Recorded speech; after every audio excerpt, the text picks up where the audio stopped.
Share में चलने पर एक बार फिर आपका स्वागत है। आज मैं आपके लिए लेकर आया हूँ एक बहुत ही अच्छी कंपनी का शेयर लेकर आया हूँ। हम जानेंगे कि इस कंपनी की ज़रूरत भविष्य में रहेगी या नहीं, और कंपनी का किस तरह बिजनेस है, कंपनी काम क्या करती है और कहाँ तक फैला हुआ है। सारी जानकारी मैं आपको इस वीडियो में दूंगा, ताकि आपको ये पता लग जाए कि आप अगर अच्छे शेयर की तलाश में हैं तो उसमें से एक शेयर ये भी हो सकता है, ये कंपनी भी हो सकती है कि जिसमें इन्वेस्टमेंट अगर आप करते हैं तो भविष्य में आपको एक अच्छा खासा रिटर्न मिल सकता है। लेकिन निवेश करना ना करना केवल आपकी मर्जी रहेगी। मैं एक कंपनी की जानकारी देता हूँ मैं। तो इसकी जो पहले हम डेटा जान लेते हैं इसका, कि करंट इसकी प्राइस चल रही है 100 रुपये के आसपास, 101 रुपये चल रही है। इसका अगर हम एक साल का हाई और लो देखते हैं तो करीब 85-86 रुपये का इसका लो रहा है एक साल में, हाई रहा है 131 रुपये का हाई रहा है। अगर आप इसका पूरी लाइफ टाइम का, जब से शेयर मार्केट में लिस्ट हुई 2021 में, तब से अब तक का अगर हाई लो देखते हैं तो वो 61 रुपये का लो रहा है और हाई रहा है वही 131 रुपये का। लेकिन ये 131 में नहीं है, नहीं, आज की जो प्राइस चल रही है 101 रुपये था, जो फेस वैल्यू 10 रुपये से घटाकर 2 रुपये कर दी, यानी कि एक शेयर के 5 टुकड़े हो गए हैं। तो अगर आप 5 से अगर मल्टीप्लाई करते हैं तो आज ये शेयर आपको करीब, ये मान के चलिए कि आप 500 रुपये में खरीद रहे शेयर। क्योंकि स्प्लिट में क्या होता है कि शेयर के टुकड़े हो जाते हैं 5 के, जैसे इसके 5 टुकड़े कर है तो उसी मुकाबले शेयर की प्राइस कम हो जाती है, उसकी फेस वैल्यू कम हो जाती है। तो यहाँ पर फेस वैल्यू कम हो गई है। कंपनी डिविडेंड जरूर देती है, बोनस कंपनी ने अभी तक दिया हुआ नहीं है, क्योंकि 2021 में शेयर मार्केट में लिस्ट हुई है, ज़्यादा टाइम नहीं हुआ है। मार्केट कैप 930 करोड़ का मार्केट कैप है इसका। इसकी बुक वैल्यू अगर देखा जाए तो वो करीब 18 रुपये के आसपास इसकी बुक वैल्यू है। तो ये ध्यान रखिए कि जो बुक वैल्यू से आप करीब 5.5 गुना महंगा शेयर खरीद रहे हैं। लेकिन बुरा नहीं है, 5.5 गुना भी आप महंगा खरीदे तो बुरा नहीं है शेयर, क्योंकि कंपनी लगभग कर्ज मुक्त है। कंपनी के ऊपर कोई कर्ज देनदारियाँ नहीं है। इतना बड़ा मार्केट कैप पर देना मात्र 3 करोड़ रुपये की एक साथ कर्ज मुक्त कंपनी है। अगर हम बात करते हैं इसके अंदर प्रमोटर की होल्डिंग वगैरह की, तो होल्डिंग यहाँ पर प्रमोटर की जो होल्डिंग है 71.35% प्रमोटर के पास होल्डिंग है। एक भी शेयर प्रमोटर ने गिरवी रखा हुआ नहीं है। एफआईएस की होल्डिंग इसके अंदर 0.08% की, यानी कि बहुत कम है, नाम मात्र होल्डिंग है एफआईएस की। डीआईएस की होल्डिंग है इसके अंदर 3.72%, मतलब कह सकते हैं कि 4.25% होल्डिंग है इसके अंदर, जो म्यूचुअल फंड है और LIC वगैरह जो बड़े बड़े इंस्टीट्यूट उनकी है। और इसके अंदर पब्लिक की होल्डिंग है 24.86%, मोटा मोटा 25% होल्डिंग पब्लिक की इसके अंदर है। यानी कह सकते हैं कि प्रमोटर के पास अच्छी होल्डिंग है। 50% से ऊपर प्रमोटर होल्डिंग अच्छी मानी जाती है, तो यहाँ पर प्रमोटर होल्डिंग अच्छी है। अगर हम बात करते हैं इसके अंदर रेवेन्यू की, तो रेवेन्यू इसका जो आया था, हम क्वार्टर रेवेन्यू की बात करते हैं तो सितंबर, दिसंबर, मार्च और जून, यानी कि जून 2024, मार्च 2024, दिसंबर 2023 और सितंबर 2023, 4 क्वार्टर की अगर बात करते हैं रेवेन्यू की, तो जून 2024 में रेवेन्यू इनका आया था 60 करोड़ 52 लाख का रेवेन्यू आया। उसमें 52 करोड़ 95 लाख का खर्चा हुआ और 5 करोड़ 63 लाख का इनकी नेट इनकम हुई है, सारे खर्चे वगैरह टैक्स वगैरह काट कुटाकर। मार्च 2024 में रेवेन्यू आया है 59 करोड़ 35 लाख का रेवेन्यू आया, 50 करोड़ 50 लाख का खर्चा हुआ है और 5 करोड़ 61 लाख की इनको नेट इनकम हुई है, जो मार्च 2024 में।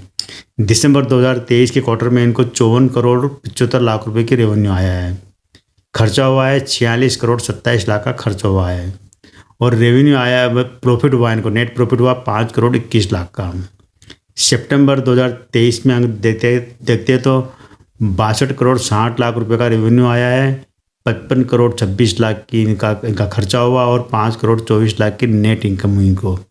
यानी कि आप देख लीजिए कि किसी भी क्वार्टर में कंपनी ने नुकसान नहीं किया है। हर क्वार्टर में कंपनी का रेवेन्यू भी बढ़ा है और साथ ही साथ इनका प्रॉफिट भी बढ़ा है। कोई खास प्रॉफिट नहीं बढ़ा, लेकिन चारों क्वार्टर में देखा जाए तो कंपनी प्रॉफिट में है। अब हम आ जाते हैं इसकी सालाना रेवेन्यू की, 2021, 2022, 2023 और 2024 और TTM।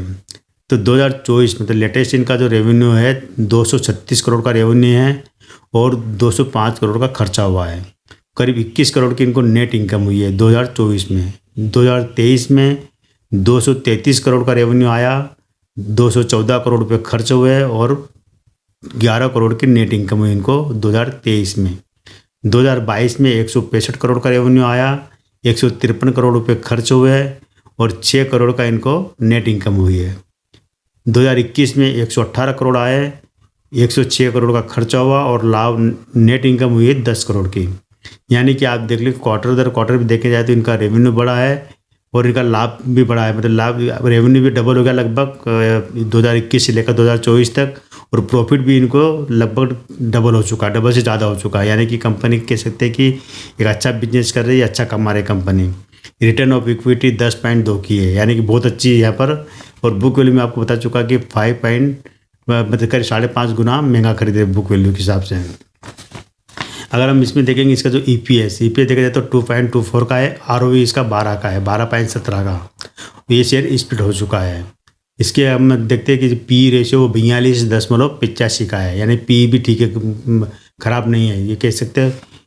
अगर हम यहाँ पर अच्छा एक चीज़ और भी बता देते हो, जो इसका IPO बात कर लेते हैं हम, तो इसका IPO क्या है कि 2021 में IPO आया था और उस समय इसकी जो प्राइस रखी थी IPO में 262 रुपये से लेकर 274 रुपये था और 13,700 रुपये का इसके अंदर इन्वेस्टमेंट था मिनिमम। ये मेन बोर्ड पर लिस्ट हुई थी, तो ये इसकी लिस्टिंग ज़बरदस्त हुई थी, करीब 330 रुपये में शेयर लिस्ट हुआ था। और लिस्ट होने के बाद में ये 334 तक गया और फिर वहाँ से ये गिरते गिरते अब अभी उसके बाद क्या स्प्लिट हो गया था, उसके बाद अभी 100 रुपये मिला। यानी कि आप ये में समझिए कि जो IPO प्राइस बहुत ज़्यादा गिराव नहीं है।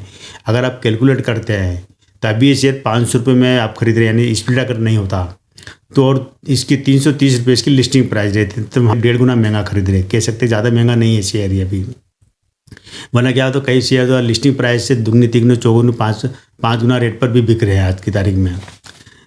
तो ये तो अब हम आ जाते हैं कि कंपनी करती क्या है, कंपनी की कहानी, कंपनी किस तरह बिजनेस से जुड़ी हुई है और क्या इसके बिजनेस की ज़रूरत हमेशा रहेगी या नहीं रहेगी।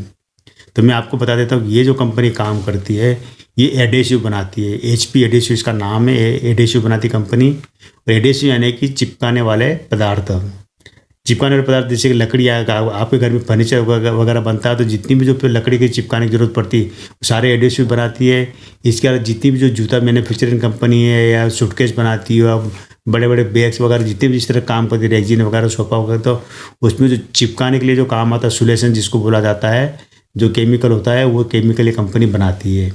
जितनी भी जो पाइप इंडस्ट्री, चाहे खेतों में पाइप लगता हो चाहे घरों में पाइप लगता हो, तो आपने देखा होगा पाइप को आपस में चिपकाने, ये PVC पाइप वगैरह जो चिपकाते आपस में, तो उसमें जो केमिकल यूज होता है चिपकाने के लिए वो केमिकल ये बनाती है जिसको बोला जाता है सुलेशन या एडेसिव, या जो भी आप लोकल नाम से बोलते हो वो चीज़ बनाती कंपनी है। इस तरह के काम से जुड़ी कंपनी है।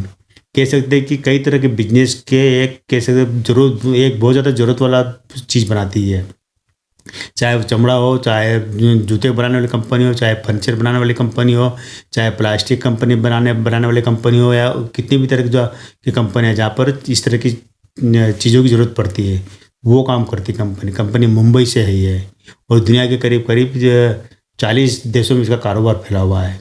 हरीश मोटवानी और रंजना मोटवानी इसके मालिक के मतलब संस्थापक इस कंपनी के हैं। मुंबई से इसके अंदर 4-5 डायरेक्टर और हैं। कहने का मतलब कह सकते हैं कि ओवरऑल अगर हम इस कंपनी का अगर रिव्यू करते हैं तो ये देखते हैं कि कंपनी है कि अभी जो इसका शेयर की प्राइस बिल्कुल सही प्राइस है, न कम है न ज़्यादा है। यहाँ से अगर आप खरीदते हैं तो भविष्य में ये कंपनी आपको एक अच्छा खासा रिटर्न दे देगी।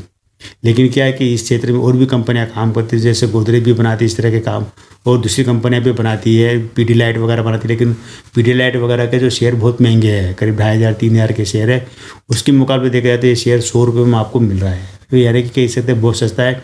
काम वैसे जो काम पीडीलाइट करती, पीडीलाइट का आपने देखा ना फेविकॉल वगैरह जो पीडीलाइट बनाती है, या जो गोदरेज बनाती है, जो दूसरी कंपनियाँ बनाती है, उस तरह काम ये कंपनी भी करती है, एडेसिव बनाती है। तो भविष्य अच्छा है इसी कंपनी के साथ अगर आप इन्वेस्टमेंट करते हैं लॉन्ग टाइम के लिए। हालांकि फिर मैं कह रहा हूँ कि मर्जी आपकी रहेगी, आपको इन्वेस्टमेंट करना या नहीं करना। अगर आप इन्वेस्टमेंट करते हैं तो अच्छा है, अगर नहीं भी करें तो कोई अच्छी कंपनी आप देख सकते हैं वहाँ पर जो पीडीलाइट वगैरह में करते हुए महंगे शेयर है। तो ये दोस्तों फिर मैं एक बार बता देता हूँ, कंपनी का नाम है HP एडेसिव, कंपनी का यह नाम है, मुंबई से है, और हरीश मोटवानी और रंजना मोटवानी इसके मालिक है। शेयर की प्राइस अभी 101 रुपये के आसपास चल रही है और 330 रुपये में शेयर मार्केट में लिस्ट हुआ था 2021 में। तो आज के दोस्तों इतना ही, कल फिर मिलते हैं हम एक नए वीडियो के साथ, नई जानकारी से। तब तक चैनल पे बने रहिए, शेयर कीजिए, सब्सक्राइब कीजिए।